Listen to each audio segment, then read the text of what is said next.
Hi, it's Graham Wilson here and welcome to habit number 8 of our 12 positive habits. I'm actually down in our yurt today, so it's a wonderful sunny day but the odd showers. Can you imagine going down the gym and picking up a big 15 kilogram weight and holding that in your arms and spending your whole day and your whole life carrying around that 15 kilogram weight? It's going to be absolutely exhausting. Well, when you think about emotions, that's often what we can do in our lives. So today's habit is all about the importance of removing the emotional baggage. You know, the emotions we put into this rucksack that we carry around. You imagine carrying around a 15, 20, 30, even 50 kilogram rucksack all our life. It's going to actually be draining and exhausting, and we're not going to perform at the highest level. And that emotion really comes from all our previous experiences. And I always think about emotion really as energy in motion. And energy in motion around the body is good, so there's obviously positive energy and positive emotions. But what I find quite often is that the challenge we have is when that emotion gets stuck in the body and we carry that around with us. Let's have a look at actually what I believe really happened. We're born with a set of DNA, and this DNA is like, if I put it down here, is a hard wiring really. And I think what happens is during our early parts of our life, we have lots of experiences which can be really good and really bad. And I can remember coaching a chief executive of a company a while ago, and obviously can't share who it is, but he was saying one of his pivotal moments in his life was being sent away to boarding school at the age of 4 or 5, I think it was, and how that had a dramatic effect on his life. And it wasn't until he realized what that was actually doing to him in a negative way that it was actually preventing from being really successful. So these emotions and experiences, they really sort of wrap themselves around our hard wiring, and they start to then form what we call our belief system. So our beliefs are formed really early on, and we carry these around. So it's a bit like having a computer program installed into us at an early age. And then obviously through our experiences of childhood and school and experiences we get, and we start to build this pattern, don't we? And our beliefs, they really, what they do, for me, what they do is they trigger what I call your self-perception of how you see the world. So it's that window of how you see the world. So do you see the world as a great place, as a positive place, or do you see it as really dangerous and you're very negative? So it's a bit like what we call the reticular activation system. You know, what's inside you is what you see. So that's our window to the world. The second thing that our beliefs will drive is what we call our self-talk. So these are things that you say to yourself. I do a lot of coaching around presentation skills, and I find a lot of the things that happen really is people, they know how to prepare a presentation, they know what they should be doing, but something inside them actually talks themselves out of getting a good presentation because that self-talk, that self-doubt that it's going to go wrong, the audience won't like it, I'll forget my words, and this self-talk, this damaging thing that we talk ourselves through, then starts to actually impact on us. And a final thing that our beliefs will actually drive, so we've got our self-perception, our self-talk, and the final thing it drives is what I call our feelings. How we feel in a particular situation. So if we use our presentation skills as a situation, so we're in a meeting and someone says to you, "Oh, Graham, I've got a fantastic opportunity. I'd like you to present to the board of directors next week. Is that okay?" Now, for some people, that feeling is going to be fantastic and what a great opportunity. For other people, that's going to be an absolute nightmare. They won't sleep for a few days and they'll find it really hard. And that's really driven by our belief system and what happens to us early in our lives. So the question is, of course, is how are our beliefs formed? And I believe that our beliefs are formed through the way that the brain operates as a truth-seeking mechanism. So if you have a really bad experience, for example, let's use presentation skills as an example, where maybe you're back at school and you're asked to go to the front of the class and read from the book and read to the class out loud. And let's say that you do that really well and the class clap and the teacher says, "Well done."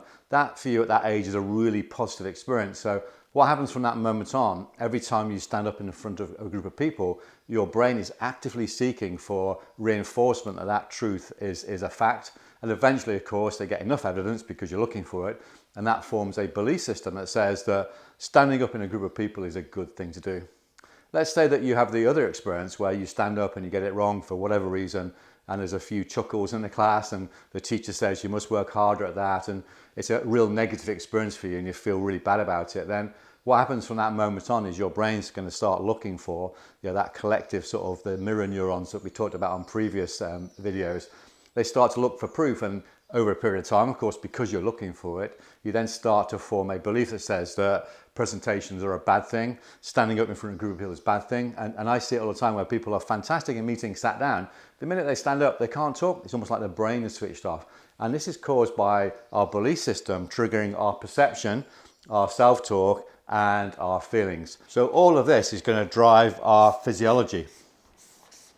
So you can imagine our self-perception, how we see the world, the things we say to ourselves inside our head, and how we feel in any situation is going to drive our physiology. And of course, that actually triggers the drugs that are inside the body. So if you see it as a positive experience, you get the positive drugs. If you see it as a negative experience, you're going to get the stress drugs. So the cortisol and adrenaline is going to pump through the body, and that's going to actually switch off the thinking part of the brain because you're in that fight or flight situation.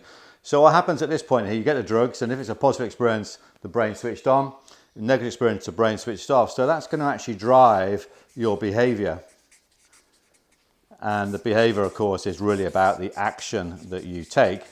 And then the action is going to drive the results you get, which is then going to reinforce the beliefs you have. And this becomes this self-fulfilling prophecy. So, I've got this presentation to do, I rehearse really well, and it all goes well. In the moment, it goes horribly wrong, and I get to the end of the presentation, I knew that was going to happen, and it reinforces this belief that standing in front of a group of people is a bad thing to do. So the question, of course, if that's the psychology and what goes on, obviously I've simplified that, and there's a lot more to it, but it's a good way of understanding, isn't it, in terms of how we operate. So what happens to us in our experiences form our belief systems. Our belief systems are our perception and our self-perception of the world, not the truth, it's just what we perceive. That will drive our self-talk and our feelings. And of course, that will then drive the physiology, the drugs and the chemistry inside our body, which then operate how the brain works, which then drives your behavior, which then drives the action you take, which then achieves the results you get, which then reinforces the belief system. So I think it's really important to understand that that happens. And once we understand that, then we can think, well, actually, I can do something about it.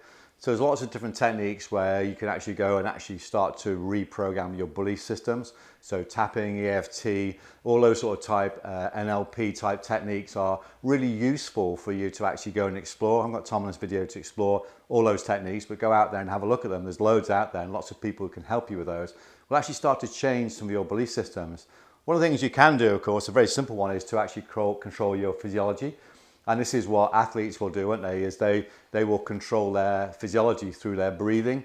So that heart breathing is, again, a really good technique. So if you can actually trick the system that actually, you might believe it's a bad situation, but you're tricking the system that you're not stressed, you get the positive chemistry inside the body, which means the brain is switched on, which means you behave differently, you take different action, and you can actually remember the things that you were going to say in your presentation. It changes the results, and then you start challenging your belief systems yourself. And that's one of the ways you can start to build confidence, is to support people through that process of taking them outside their comfort zone into their stretch zone, helping them realize actually that their belief system is wrong and actually you can change it. And over a period of time, of course, that will reprogram the way you look at it. And that's what I think happens with our emotions, is because of these things that happen to us, these emotions get stuck in our body.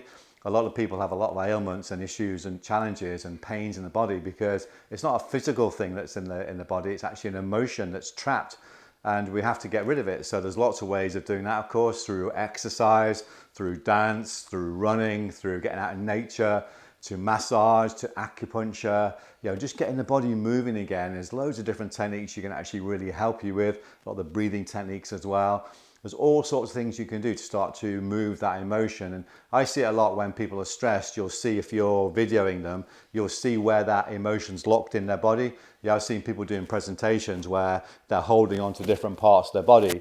And when you feed it back to them, they have absolutely no awareness of the fact that they're actually holding that part of the body. That's where that deep emotion's stored in the body. So by removing it and actually looking and understanding it, then we can do something about it. So again, I hope you found this useful. Great to hear your thoughts and ideas. Looking forward to sharing some more insights tomorrow around habit number 9, which is around the point of choice. So until then, we'll see you. Bye for now.